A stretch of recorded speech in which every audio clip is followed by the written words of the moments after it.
Hi everybody, welcome to this week's edition of Property Chat. This week we're talking about various things. First of all, mortgages. We're not licensed advisors, so you do need to speak to a professional in order to get advice on this. 40-year mortgages are becoming the norm. Can you believe that? 40 years. As more than half the loans can now be extended to over 40 years. Data from Moneyfact shows 51% of all mortgages available in the market are available for over a maximum repayment term of 40 years. This is up substantially from 36% in 2014.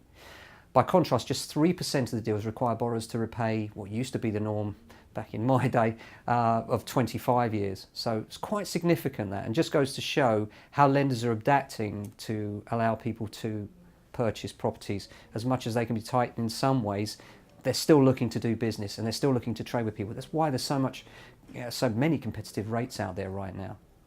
And it's allowing people to choose bigger home loans over a longer, more extended period of time.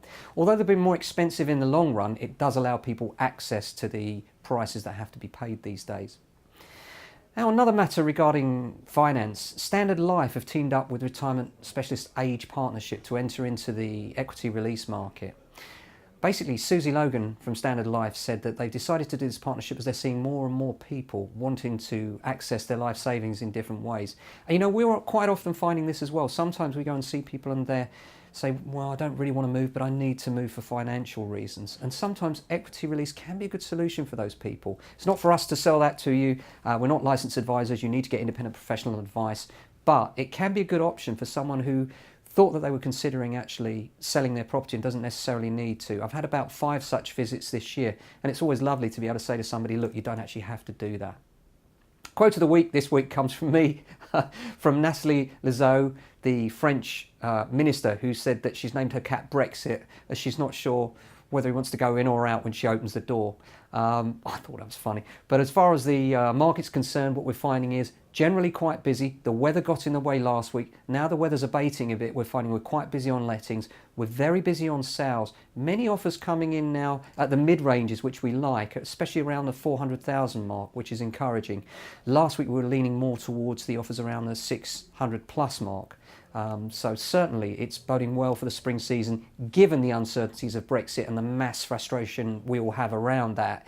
It does seem that people are very much, in the good old British stiff upper lip sense, just getting on with it. And that's good to see. Obviously, we'd love to see closure around Brexit. That may be some months or even years away now. Who knows? But the main thing is the UK market seems to be holding up very well. And remember, house prices aren't predicated on Brexit, whether we're in or out. They're predicated on affordability and confidence. Of course, it's a bit of a jar to the confidence with Brexit round the corner. By the same token, it's nice to see people are actually making active buying decisions. And you know what? If you're a first-time buyer especially, it's a great time to get into the market in my view, because prices aren't falling off a cliff, but they are a bit lower than you would have paid. So well worth considering. That's it for this week.